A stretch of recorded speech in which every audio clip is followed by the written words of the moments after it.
pada pagi hari ini? Kabar baik ya, sehat. Saya jadi agak kaget nih Bu, ketika Ibu menghubungi saya, ada yang mau dibicarakan. Iya, Kira-kira apa yang bisa saya bantu nih? banyak Bu. Oh, banyak. Jadi sebetulnya saya itu ada masalah Bu, jadi Iya. ingin sharing aja dengan Ibu. Iya, baik Bu.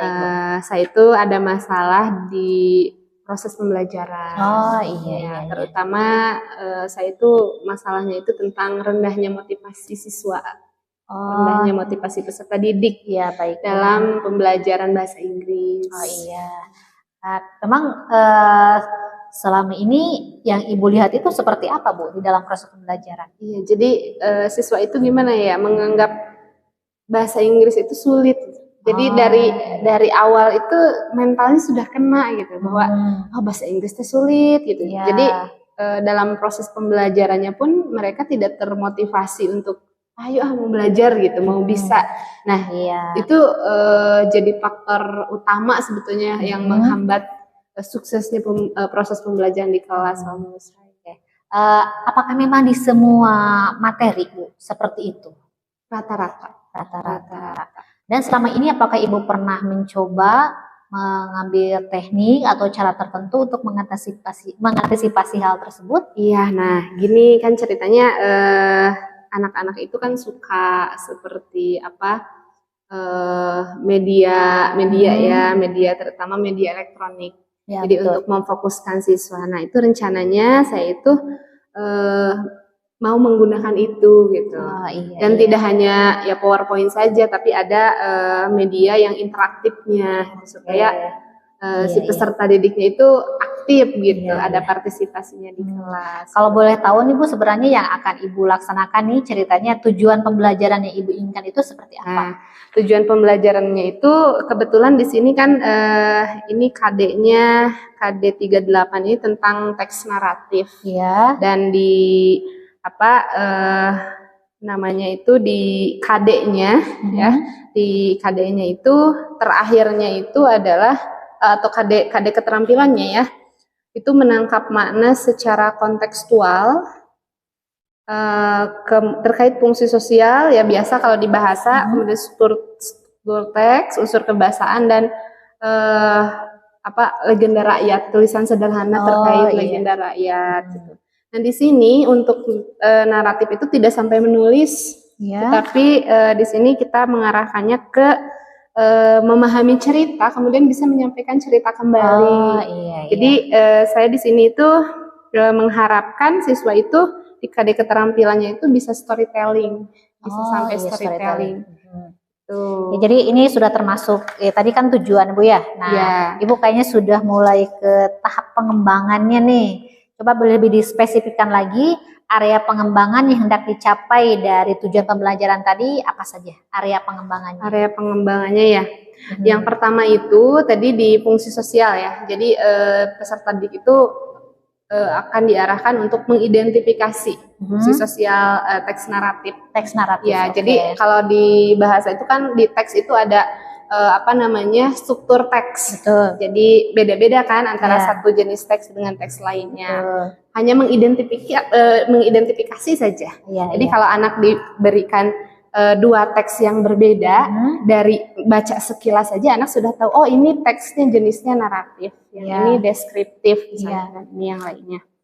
Kemudian siswa mampu menganalisis struktur teks naratif. Oh, dianalisis Bu ya? Dianalisis kan itu ada orientation ya, awal mula cerita gitu ya. Kemudian ada complication-nya, ada masalah, kemudian ada resolution atau problem solving-nya gitu. Nah, anak itu bisa, oh yang ini orientation karena mulai muncul masalah gitu. Kemudian ini complication karena ini udah ada masalahnya. Yang terakhir resolution, oh ini udah ada pemecahan masalah, berarti ini masuknya ke resolution gitu. Kemudian yang ketiga, menerapkan unsur kebahasaan teks naratif. Nah, itu kan ya ini berbicara unsur kebahasaan berarti grammar gitu ya. Ketika kita baca satu kalimat misalnya, oh ini kata kerjanya menggunakan verb kedua gitu. Berarti kan kita belajar simple past tense kayak gitu, Bu. Kemudian di naratif juga ada karena ini kan apa namanya ada kronologi waktu ya, berarti ada kata sambung yang waktu betul. Selanjutnya kemudian dan lain sebagainya. Kemudian siswa itu diharapkan bisa menemukan informasi rinci dari teks naratif tertulis. Berarti kan readingnya gitu. Jadi reading comprehensionnya harus ada setelah memahami yang tadi fungsi sosial, struktur teks, kemudian unsur kebahasaan, otomatis si anak itu diarahkan ke reading. Jadi bisa membaca teks itu tentang apa. Gitu. Nah kemudian yang terakhir menyimpulkan pesan moral. Harus bisa menyimpulkan. Jadi yang dibaca itu apa gitu, pesannya apa gitu, yang diambilnya apa. Itu sih sebetulnya real pengembangannya dalam hal itu. Ya, luar biasa Bu ya, ini area pengembangannya sangat terperinci dan sangat jelas sekali. Nah, tapi kan yang tadi Ibu bilang bahwa Ibu itu ada kendala di dalam motivasi siswanya. Dari gurunya nih sudah mantap sekali, tapi kan tidak tahu dari siswanya. Nah ini kan dari siswa ini kan Ibu bukan hanya kali ini saja kan mengajar Bu ya. Nah kalau emang dulu itu apakah pernah gitu diberikan strategi atau hanya baru sekarang nih akan diberikan strategi? Ya sebetulnya dari kemarin juga seperti misalnya media sudah berusaha ya, sudah ada upaya misalnya pakai infokus, kemudian pakai misalnya ada tayangan filmnya gitu ya, audio visualnya. Tapi belum maksimal gitu Bu ya? Belum maksimal karena mungkin belum rencananya belum matang, gitu, belum terarah di gitu cross check yang lain-lainnya gitu faktor yang sekarang lain. Untuk strategi yang sekarang agar Ibu bisa bisa mengaplikasikan tujuan dari yang tadi tujuan pembelajarannya, area pengembangannya, kira-kira strategi apa yang akan Ibu laksanakan? Nah, jadi rencananya itu saya itu di sini kebetulan kemarin kan sudah ini PPG gitu ya, kemudian ilmu baru mendalami tentang model pembelajaran. Ternyata memang model pembelajaran di bahasa itu tidak bisa disamakan dengan mata pelajaran lain, terutama ini dalam memahami teks. Jadi kalau misalnya kita sekarang itu sedang tren problem solving gitu ya. Kemudian setelah dianalisis memang itu tidak bisa diterapkan berdiri sendiri problem solvingnya gitu kalau di bahasa. Karena bahasanya sendiri sudah sulit, teksnya juga belum dipahami sama sekali. Kalau misalnya kita muter-muter menanyakan ini itu malah kabur gitu siswanya, bukan termotivasi Nah, jadi di sini kemarin itu saya tertarik dengan model pembelajaran dari GBA atau genre based approach. Nah, kira-kira bisa diinikan Bu, apa sebenarnya itu GBA itu? Nah, jadi di GBA ini tahapan-tahapannya jelas itu sesuai dengan tadi KD yang disampaikan. Sesuai dengan tujuan pembelajaran. Jadi tadi untuk mencapai pemahaman atau mengidentifikasi tadi fungsi sosial itu di sini ada tahapan-tahapannya gitu. Ada yang pertama itu building knowledge of the field. Jadi itu tidak langsung anak diberi teks langsung membaca langsung memahami, tidak, tapi di sini diarahkan. Contoh misalnya gini, kalau misalnya saya tanya ke Ibu, cerita Rongrol Jongrang itu terjadi di mana? Jadi pasti anak itu mikir gitu ya. Tapi kalau misalnya kita lihat nih misalnya disajikan gambar Candi Prambanan, ini gambar apa misalnya? What is the picture? Candi Prambanan. Nah, kira-kira ada mitos apa ya? Ada cerita apa dari Candi Prambanan? Padahal intinya kita bukan berbicara tentang candinya, gitu ya. Tapi cerita rakyatnya yang ada yang terkait dengan itu. Gitu. Jadi anak itu benar-benar digiring dulu, gitu. Tidak langsung, oh ini baca teks misalnya ya, kan bingung. Oh ini tuh teks apa? Bingung juga. Jadi teknik Ibu strategi yang pertama itu diarahkan terlebih dahulu ya. Dan itu menurut saya sangat sesuai gitu dengan apa yang tadi rendahnya motivasi itu menurut saya gitu sangat sesuai. Nah kemudian setelah itu juga di tahapannya yang kedua adalah modeling of the text. Nah di sini kita bisa mengeksplor teks lebih banyak dari fungsi sosialnya, misalnya nggak langsung naratif teks ini fungsinya ini enggak. Jadi anak itu diberikan semacam cerita-cerita yang real gitu. Misalnya nih tadi dari cerita Roro Jongrang. kalau misalnya kita baca cerita itu untuk apa gitu, fungsinya untuk apa, apa yang bisa kita dapat dari cerita itu gitu kan.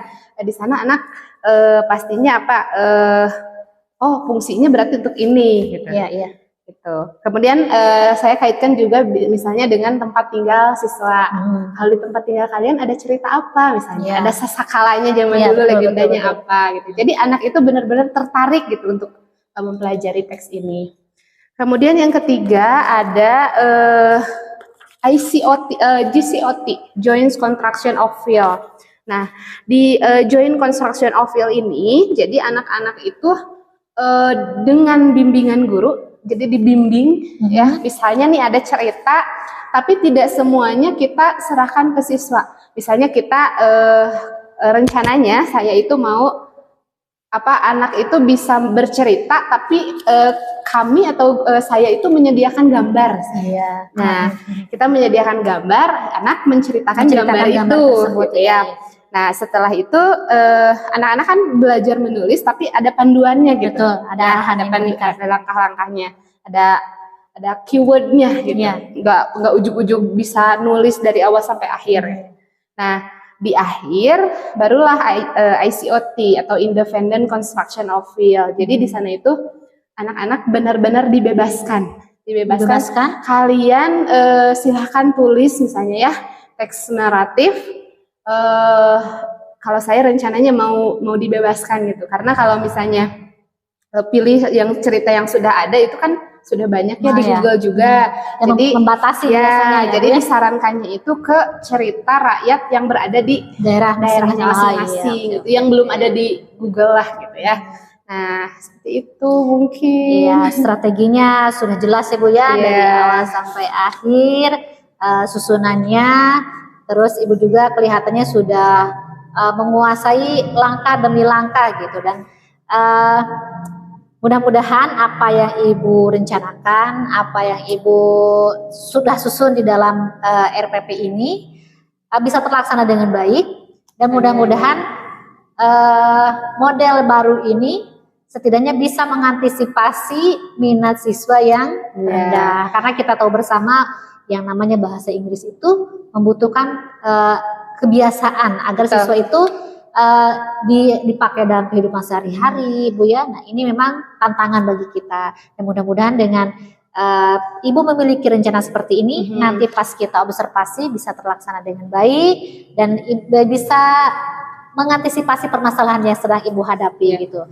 Nah, Bu, sebelum diakhiri nih, boleh saya tanya dulu bagaimana perasaan Ibu setelah apa yang di perasaan dan kesimpulan dari pembacaan kita pada pagi hari ini? Ya, lumayan sih ada ada motivasi lebih lah, ada motivasi lebih dengan dukungan ya. Saya juga nggak tahu ini akan berhasil atau tidak. Mudah-mudahan. Jadi saya rencananya ini untuk pembelajaran ini di minggu besok. Di kelas hari Senin di kelas 11 IPS 3. Oke, 11 IPS 3. Nah, ini mohon Ibu nanti maksudnya mendampingi lah atau minimal menyaksikan gitu supaya tahu saya itu berhasil atau enggak kayak gitu. Kemudian masukan-masukannya misalnya yang kurangnya apa kayak gitu. Itu mohon jadi observernya gitu ya Bu ya. Ya, insya Allah Bu, nanti pada pelaksanaannya saya juga akan menyiapkan kira-kira apa saja kriteria penilaian di dalam proses pembelajaran.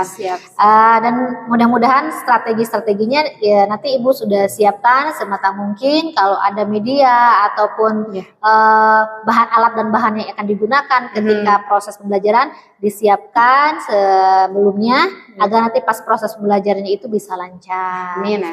Ya. Oke Ibu, terima kasih ini atas jawaban-jawabannya. Selamat bertemu nanti di kelas 11 IPS 3 Bu ya. Nah, untuk melaksanakan program pembelajaran yang sudah Ibu siapkan. Baik Ibu, terima kasih. Assalamualaikum warahmatullahi wabarakatuh.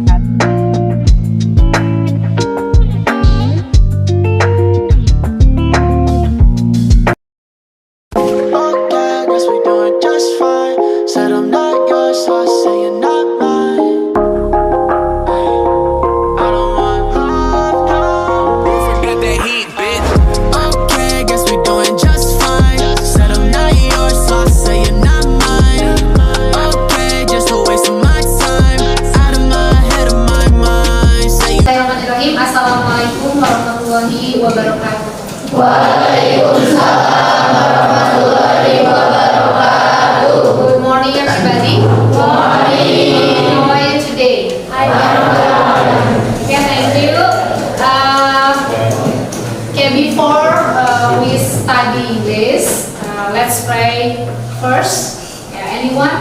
Would you lead your friends to pray first? Okay, yes, please. Before we study English, let's pray together. May we begin.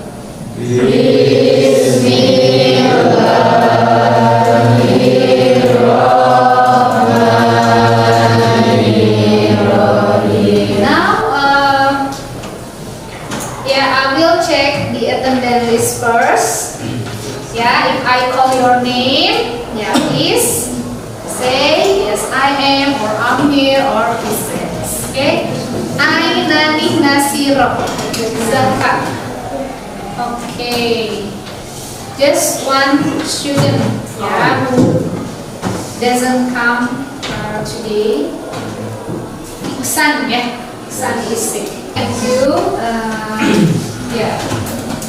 Before we learn about the material today, I would like to ask you what the material we have learned in our last meeting. Descriptive Descriptive text. Okay. What's about place? Describing place. Okay. What the place that you are described in descriptive text? Tentang apa? Ya? Borobudur. Oke, Borobudur Temple. So now we are going to learn about the other type of the text, that is narrative text. Narrative text. If we learn narrative text, there are so many benefits for us.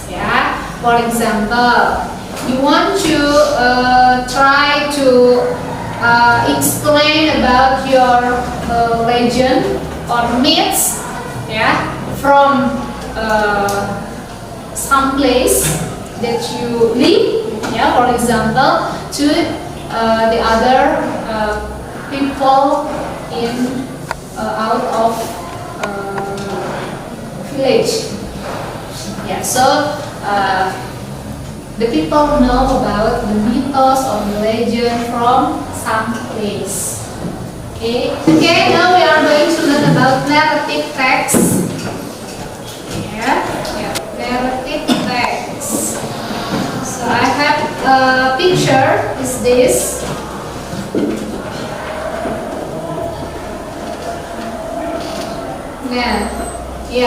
What picture is this?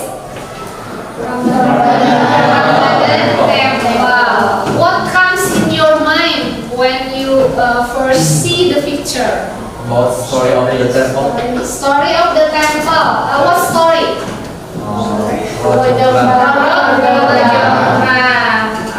All of you have known before the story of Roro Jonggrang?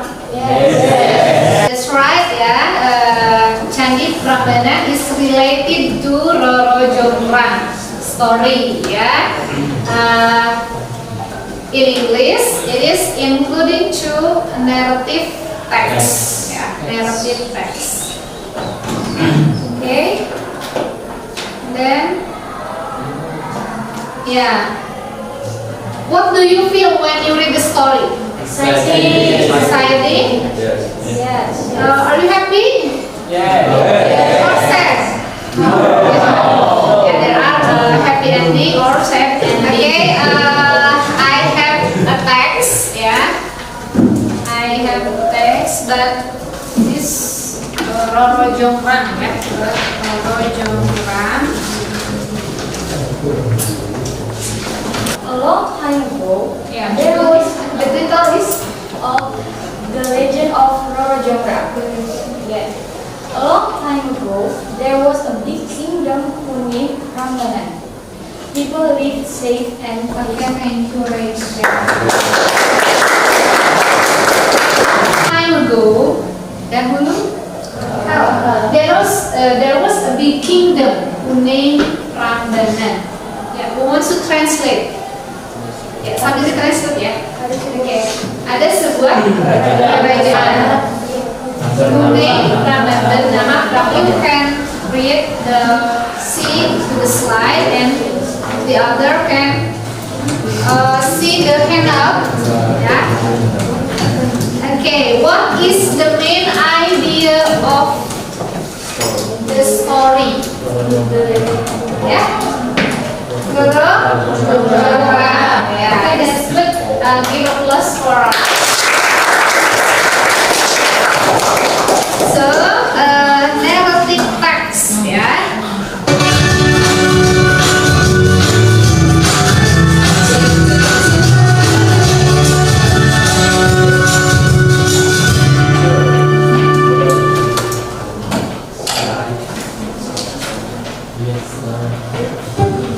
Hello friend, long time no see. Welcome back to Dia Academy YouTube channel.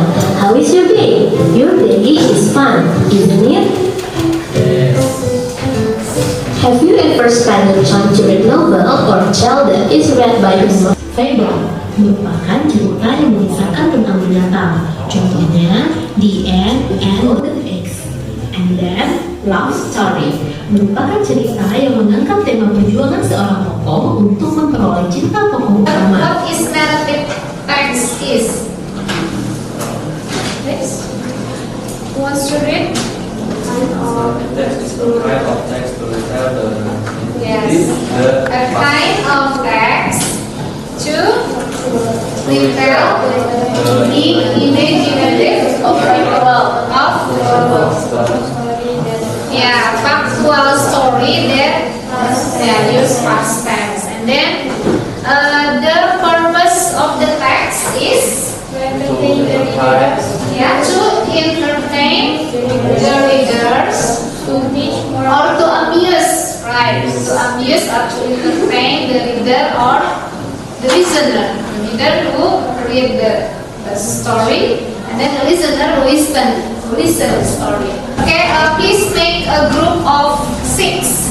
Ya, silakan kalian buat grup 6 orang. This there are some pictures here, and then you have to complete. You have to complete the story about the jumble paragraphs. So you have to match the story, the paragraph from to the picture. Right? Yeah, do you understand? Yes.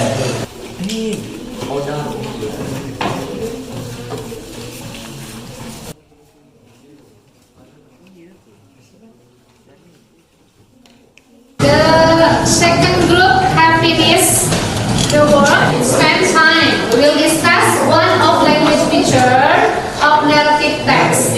Have you heard about simple past? Simple past tense? Yes. Simple past tense. What is simple past tense? Past tense that is used to talk about things that happen or existed in the past or before now. What are the differences between these two sentences? The first one is I am in class today. And the second, I was in class yesterday. What are the differences? To be, the first, to be-nya, and the second, and to be, simple, present, was, past tense. Okay, present time and past time. Terus I am in class today. That's simple past tense. For I, she, he, it use was. But we, you, they, were. The would be is were. Right. For example, Hakim walks to school every day. What is the story that you know or have ever you heard? The story or including the narrative text. It is from Indonesia or foreign countries. Write down the detail of the whole tale story you know and place them in the correct category. in Indonesia or foreign.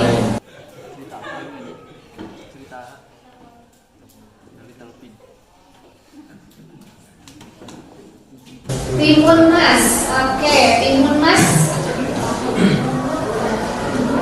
What's ya? Timun Mas. Indonesia ya, Indonesia foreign. Indonesia. Before you tell the story or storytelling in front of the class, I have a video, storytelling. Maybe you can help, by story. This is the rabbit and the turtle. Assalamualaikum. Hello, lovely students. Occasion, I want to tell you a story about. What is the story about? The rabbit and the turtle. What is the moral value of the story? Do not be arrogant and underestimate to the others. Right. Okay. Are you still spirit for today? Okay. We have an ice breaking. Good morning. Good afternoon. Good night. Good job. Good night. Hello everyone. First, let me introduce myself. My name is Rachel Idiotami, and today I'm going to tell you guys a story about garlic and minion. A rich widow has a stepdaughter bawang merah or shalut in English, and an honest, hardworking stepdaughter bawang putih or garlic. Don't forget to make a video about storytelling. It's always up to you. The story is up to you. Okay. How are you feeling? Excited. Are you happy? Yes. Okay. For the next meeting, I would like to assign you to find out some stories, including two narrative text, and then you have to tell your friend or storytelling to your friends in front of the class. Okay, thank you for your participation today. Before we end last meeting, so let's say Hamdalah together.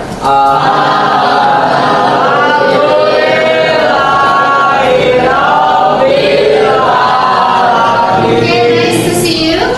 Assalamualaikum warahmatullahi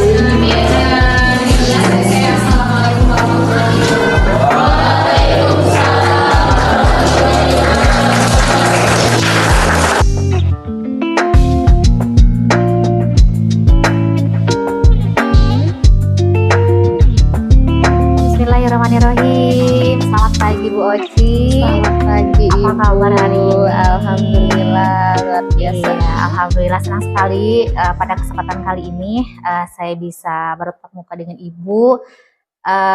Yang insya Allah pada kesempatan kali ini kita akan sedikit ngobrol-ngobrol ya Bu ya, tentang proses pembelajaran yang telah kemarin Ibu laksanakan. Pada sebelumnya kan saya sudah melaksanakan pra-observasi sama Ibu ya, tentang rencana apa saja yang akan Ibu laksanakan ketika proses pembelajaran, dan alhamdulillah Ibu telah melaksanakannya. Seperti itu Bu ya. Nah, pada saat ini ada beberapa hal yang saya tanyakan. Boleh.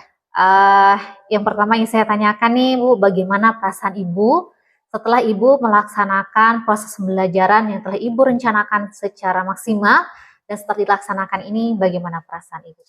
Ya, alhamdulillah setelah melaksanakan pembelajaran di kelas dengan rencana yang sudah disusun itu, alhamdulillah lega sekali gitu Bu. Lega, kemudian banyak belajar intinya. Jadi dari pembelajaran itu kita bisa tahu gitu kekurangannya di mana, kemudian langkah selanjutnya nanti harus apa, berhasil atau tidak. Kalau misalnya tidak berhasil, kita di pertemuan yang akan datang atau di aksi yang akan datang itu harus seperti apa. Ya, gitu. baik, luar biasa sekali Bu ya, karena memang kita sebagai guru ini ketika melihat keberhasilan di peserta didik kita itu merasa Ya, luar senang biasa, sekali senang gitu, ya. sekali, betul sekali Bu ya. Nah, jadi kenapa nih setelah Ibu melaksanakan proses pembelajaran ini harus direfleksikan, ya seperti Ibu bilang tadi bahwa kita agar mengetahui nih apa yang setelah kita capai, sebelah mana yang sudah berhasilnya, dan agar kita juga mengetahui kira-kira bagian mana yang memang harus kita perbaiki gitu ya, karena memang terkadang kita itu ya kalau belajar itu kayak udah siap banget, tapi pas di lapangan, nah itu ya faktor yang lain mungkin ya. betul. Kitanya udah siap, ketika siswanya misalnya ada apa gitu ya di lapangan, jadi kendala juga. Iya, baik Bu ya. Jadi mudah-mudahan nanti apa yang kita bicarakan, baik yang apa yang kurangnya nanti kita bisa diperbaiki. Iya. Nah, selanjutnya Bu, kira-kira bagaimana nih kesannya dalam proses pembelajaran itu? Boleh diceritakan? Ya, jadi waktu itu memang ada beberapa kendala ya yang menurut saya itu paling berkesan dan mengubah cara pandang saya gitu ya dalam pembelajaran. Jadi kebetulan saya kan mengajar itu bahasa Inggris. Kalau bahasa Inggris sebetulnya mungkin kalau siswa itu sudah takut duluan gitu ya. Yeah. Jadi sudah anggapannya itu bahwa bahasa Inggris itu sulit gitu. Jadi anak itu kadang kalau misalnya kita tidak bisa menyampaikan dengan baik apa yang kita ajarkan, itu acuh saja gitu ya, tidak ada motivasi untuk bisa dan tidak mau berpartisipasi gitu di kelas karena mereka menganggap itu bahwa bahasa Inggris itu sulit gitu ya, sulit dan tidak paham gitu, tidak mengerti. Dan kebanyakan biasanya apa ya? Jadi kita juga terkesan kayak malas gitu ya kalau mengajar. Karena apa? Karena ya anak-anaknya juga nggak bisa gitu. Padahal sebetulnya mereka itu bukan tidak bisa, tapi kita itu tidak mengetahui apa. Jadi kita yang kita ajarkan itu materinya terlalu tinggi, tidak disesuaikan dengan materi yang sudah dicapai oleh peserta didik itu. Gitu. Jadi ada yang dilewat gitu. Makanya di situ saya juga belajar bahwa ya perlu diagnostik awal itu sangat perlu gitu ya untuk mengukur sampai mana nih pemahaman peserta didiknya. Nah, kita berangkatnya dari sana gitu. Jadi kebanyakan saya itu dari awal tidak menggunakan itu gitu.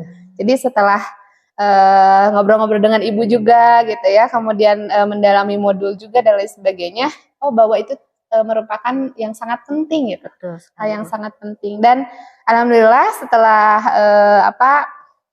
diketahui gitu ya kondisi siswanya, kemudian pemahaman siswanya sampai mana, ya alhamdulillah bisa diterapkan. Dan itu awal saya menggunakan itu respon peserta didiknya itu berbeda gitu. Kemudian partisipasinya juga ada gitu.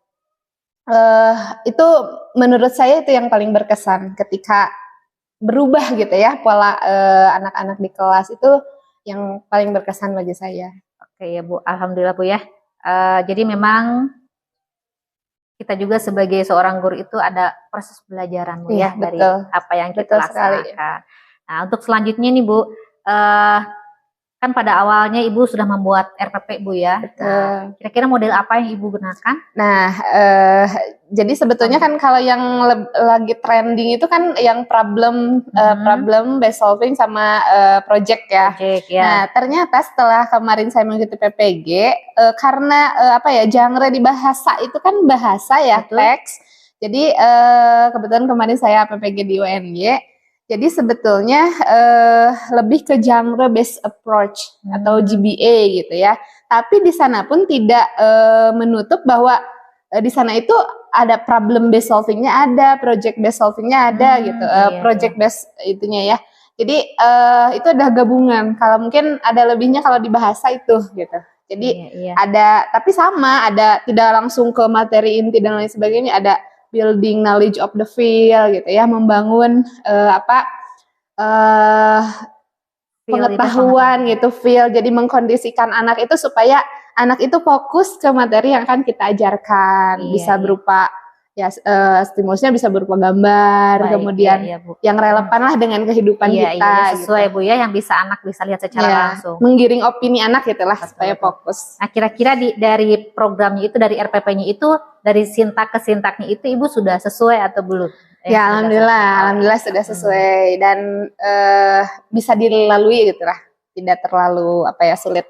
Iya, berarti memang berbeda ya Bu ya untuk bahasa. Ya. Nah, kira-kira apa tadi menggunakan GBA, Nah, ya, genre based approach. Ya, kira-kira kan itu menurut Ibu kan baru juga ya. Kira-kira ada kendala nggak dalam tahapan-tahapan itu? Karena memang tidak sama dengan model-model pembelajaran yang lain. Justru menurut saya setelah dipelajari itu lebih mudah.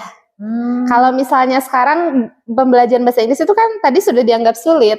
Kemudian kita menggunakan problem based learning gitu ya, atau PBL, itu akan muter-muter menurut saya gitu.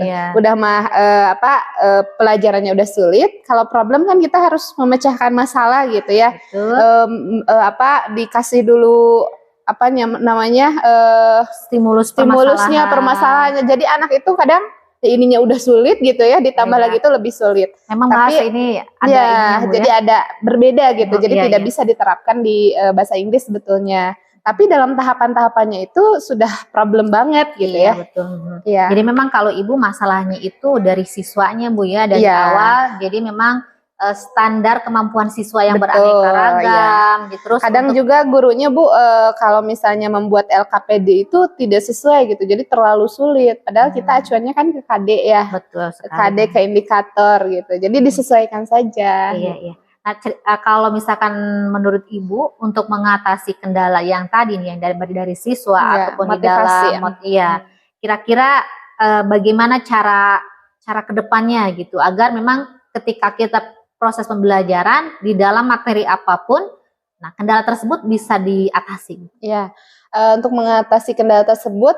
tentunya kita dari metode mungkin dari metodenya sudah jelas tadi ya, meskipun tadi ada sintaks-sintaksnya yang harus dijalankan menurut sesuai dengan metodenya gitu. Di sana juga ada yang sifatnya kita memotivasi gitu ya, memotivasi siswa seperti ya diselingi dengan ice breaking dan sebagainya, itu bisa menumbuhkan semangat dan motivasi siswa. Kemudian dari media juga Bu, dari media itu sangat berpengaruh sekali gitu. Ketika saya mengajar tanpa media gitu ya, si peserta didik itu akan terasa beda gitu responnya kepada kita. Tapi dengan media, ya medianya juga bermacam-macam, disesuaikan dengan karakteristik materi gitu ya.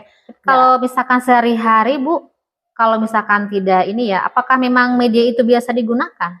Nah itu jadi kendalanya gitu ya Bu. Sebetulnya kalau di sini mungkin ya fasilitasnya sudah ada, tapi karena kita terbatas dengan waktu ya. Dengan waktu kadang saya satu hari itu sampai 10 jam. Jadi kalau pindah ruangan itu kan kita persiapannya aja berapa menit gitu. Jadi waktunya habis. Kecuali kalau memang kelasnya yang sudah ada fasilitasnya, sudah tersedia kan gampang gitu ya. Kayak gitu ya. Nah mungkin bisa diusulkan lah nanti ke depannya supaya ada bahasa gitu. Jadi untuk mendukung pembelajaran bahasa Inggris. Oke, ya baik, terima kasih Bu. Sebenarnya barangkali Ibu tadi sudah menyebutkan Bu ya rencana-rencana apa yang akan Ibu laksanakan ke depannya. Tapi kira-kira seandainya rencana itu Ibu laksanakan, nah kira-kira kapan Ibu akan melaksanakannya? Nah, paling nanti setelah ini ya, masih ada satu materi lagi, jadi di akhir semester ini. Rencana yang tadi Ibu bicarakan itu bisa dilaksanakan Bu ya? Insya Allah. Ya, mudah-mudahan Bu ya, mudah-mudahan apa yang Ibu rencanakan memang kalau dari segi fasilitas memang tadi sudah tersedia ya, tapi barangkali manajemen waktunya tadi yang harus kita perbaiki lagi dengan metodenya juga barangkali ya. Nah, seperti itu. Baik Bu, sebenarnya ini sudah dari awal Bu ya. Nah kira-kira apa yang bisa Ibu simpulkan gitu dari apa yang kita bicarakan tentang refleksi pembelajaran yang telah Ibu laksanakan? Ya intinya pembelajarannya banyak sekali yang bisa saya ambil ya, khususnya sebagai guru bahasa Inggris yang memang mata pelajarannya dianggap sangat sulit gitu oleh siswa. Yang pertama mungkin dalam kondusivitas peserta didik itu tergantung kita. Jadi kita harus melakukan banyak persiapan demi terlaksananya pembelajaran yang berkualitas gitu. Jadi tidak bisa kita hanya membaca saja gitu ya, tapi benar-benar harus dipersiapkan metodenya apa gitu, kemudian medianya apa yang digunakan. Karena ya walaupun kita sudah siap dengan metode media, tetap kendala di lapangan itu ya, di kelas itu tetap ada gitu. Misalnya dari siswanya gitu tadi ya, kadang ada apa gitu kejadian yang sehingga menghambat itu. Apalagi kalau misalnya kita tidak persiapan gitu. Jadi itu yang paling penting, metode media itu paling penting gitu. Termasuk mungkin kalau metodenya sudah bagus, medianya sudah bagus, ya kita juga tidak melupakan tujuan dari pembelajaran itu, penilaiannya dan lain sebagainya gitu. Tapi kalau untuk proses yang paling penting itu sih Bu, kalau menurut saya metode dan media. Dan pembelajaran yang lainnya itu ya kita tidak bisa hanya menyampaikan saja, tapi harus ada ya betul-betul ada ada yang bisa didapat gitu oleh peserta didik. Kalau hanya niatnya hanya sebatas menyampaikan materi saja mungkin gampang saja gitu. Tapi kita itu menginginkan pembelajarannya itu yang berkualitas lah, yang ada, yang bisa diambil oleh peserta didik untuk dirinya pribadi kayak gitu. Value-nya Bu ya. Nah, itu betul. Jadi ya itulah banyak sekali pembelajaran, dan saya juga setelah ngobrol-ngobrol dengan Ibu gitu ya, banyak ilmu yang bisa saya dapat ya, terutama menyikapi kondisi siswa di kelas yang berbeda-beda gitu. Saya juga kemarin ngobrol-ngobrol tentang pembelajaran berdiferensiasi dengan Ibu, itu sangat bermanfaat sekali untuk saya mengajar di kelas itu Bu. Ya itulah, terima kasih untuk obrolan-obrolan yang sangat berkualitasnya. Ya alhamdulillah ya Bu ya, mudah-mudahan sekali lagi apa yang kita telah laksanakan dari pra-observasi sampai observasinya sampai sekarang pasca observasi, mudah-mudahan ada manfaatnya. Amin. Bisa memperbaiki, baik saya maupun Ibu memperbaiki apa yang memang seharusnya diperbaiki untuk kualitas lebih baik ke depannya di dalam pendidikan. Baik, itu saja barangkali Ibu, terima kasih.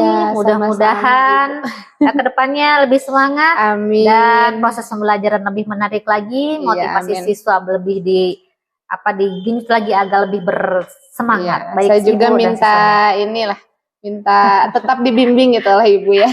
Sama-sama Bu ya. Bagi-bagi ilmunya. Ya, insya Allah kita akan selalu berbagi ya Bu ya. Apapun masalahnya kita bicarakan dengan seperti ini agar bisa saling memberikan masukan gitu Bu, untuk sebuah kebaikan. Baik Ibu, terima kasih. Sama-sama. Mohon maaf mengganggu waktunya. Silahkan melanjutkan aktivitas kembali. Assalamualaikum warahmatullahi wabarakatuh. Waalaikumsalam warahmatullahi wabarakatuh. Ya baik Bu, barusan setelah saya mengamati jalannya kegiatan coaching atau pasca observasi dengan metode coaching yang dilaksanakan oleh Ibu Iis kepada Ibu Rosi, saya melihat itu berjalan sesuai dengan alur tujuan daripada metode coaching, karena Ibu sebagai coach terus memberikan pertanyaan-pertanyaan yang memberikan coaching sendiri bisa mengeksplor, kemudian mencari solusi apa yang harus diperbaiki ataupun permasalahan apa yang ada ketika proses observasi dilaksanakan. Kemudian Ibu juga tadi dimulai dari tujuan, kemudian proses kegiatan coachingnya ada umpan balik dari keduanya sesuai dengan alurnya dan prosesnya. Kemudian area pengembangan ataupun hasil perbaikan juga barusan saya amati itu sesuai dengan proses ataupun alurnya. Nah di sini berarti karena memang sudah sesuai, semoga kedepannya ketika ada kegiatan observasi ataupun supervisi akademik di SMA N1 Taraju, kegiatan metode coaching ini bisa diterapkan dan dilaksanakan untuk proses kegiatan pembelajaran supaya lebih maksimal. Ya, terima kasih Ibu Rosi. Sama-sama Pak. Ibu Is juga. Ya, sama-sama Pak. Kita bertemu kembali di lain kesempatan, di lain waktu, dan semoga kita semua dalam keadaan. Amin ya rabbal alamin. Even though you're next to me, no matter what I do, your heart